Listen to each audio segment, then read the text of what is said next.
All right, so have you ever heard about those vanished villages? Spanish Yeah, villages? like, places where everyone just like up and left seemingly overnight. No goodbye, no forwarding address, just poof, gone. Oh yeah, I've heard a few stories. Pretty creepy stuff. Creepy for sure, but also like insanely intriguing, right? So that's what we're diving into today, these mysterious ghost settlements. Really. A whole deep dive. Are there actually enough documented cases to warrant that? Oh, you better believe it. We're going to be sifting through historical records, looking at real-life examples from all over the globe. It's like a historical puzzle with half the pieces missing. That sounds pretty fascinating, actually. So where do we even start with something like this? I mean, what could make a whole village just pack up and vanish? Well, that's the million-dollar question, isn't it? Our expert today has done a ton of research on this, and he's got some pretty compelling potential explanations. Well, yeah, I mean, there are a few ways to look at this. Sometimes it's as simple as, well, not simple, but, environmental catastrophes, a massive earthquake, a volcanic eruption, something like that.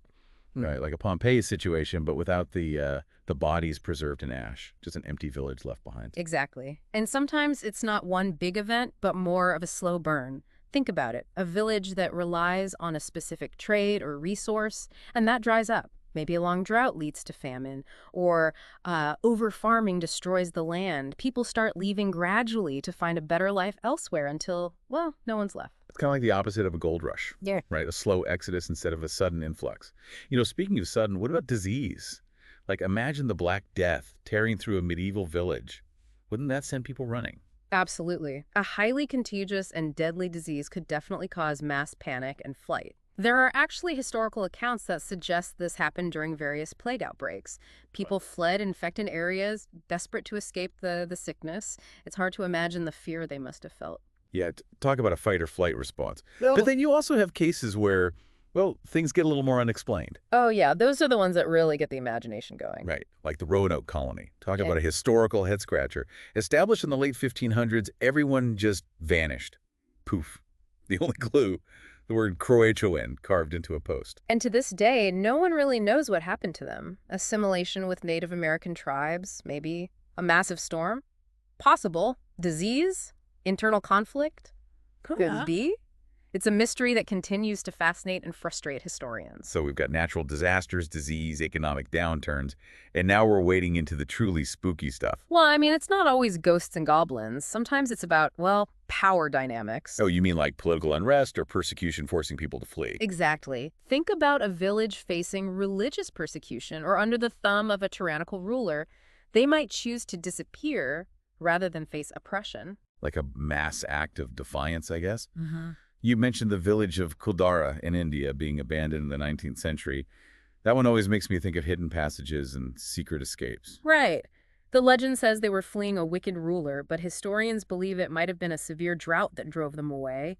Maybe the ruler made things worse, but it's interesting how environmental and social factors can, overlap. Sometimes it's not one single thing, but a combination of pressures that forces people to make such a drastic decision. Speaking of drastic decisions, what about Tyneham in England? That one seems less about mystery and more about, well, tragedy. Yeah, Tyneham is heartbreaking. During World War II, the residents were evacuated to make way for military training. They were promised they could return after the war, but the government decided to keep the land. An entire village, frozen in time, a ghost town created not by some unexplained force, but by human decisions. Man, that's heavy. Okay, so we've covered a lot of ground here, but we have to talk about those truly unexplained cases, the ones that make you go, wait, what? Oh, you mean like the Inuit village on Lake Njikuni in Canada? Now, that's a creepy one. Yeah, the one where a fur trapper stumbles upon this abandoned village. Fires still burning, food still cooking, personal belongings just left behind, as if everyone vanished in mid-meal. Precisely. To this day, it remains a mystery. Some people suggest a sudden storm or mass hysteria. Some even whisper about alien abductions. Whatever happened, it must have been terrifying enough to make everyone flee without a second thought. I mean, can you imagine just dropping everything, your dinner still cooking on the fire, and running for your life? What could be that scary? I don't even want to think about it. Yeah. So we've gone from natural disasters to social upheaval to, well, the truly bizarre. It seems like vanished villages offer a glimpse into not just history, but also human nature, the fragility of life, the power of fear, and the enduring mystery of the unknown. What do you think? I think what fascinates me most about these vanished villages is that they remind us that history isn't just dates and names in a textbook. It's about real people, real communities facing real challenges. And sometimes those challenges lead to choices we can only try to understand centuries later. Absolutely. So if you were to investigate a vanished village, where would you even begin? Would you look for geological evidence or maybe try to uncover local folklore and legends, maybe seek out long-lost diaries or letters? Who knows, maybe the answers are still out there, buried beneath the dust of time, just waiting for someone to piece them together. It's a reminder that history is full of unsolved mysteries. And sometimes, the most fascinating stories are the ones we haven't fully uncovered yet. Food for thought indeed. Thanks for taking this deep dive with us. And until next time, keep exploring. Who knows what mysteries you might unearth?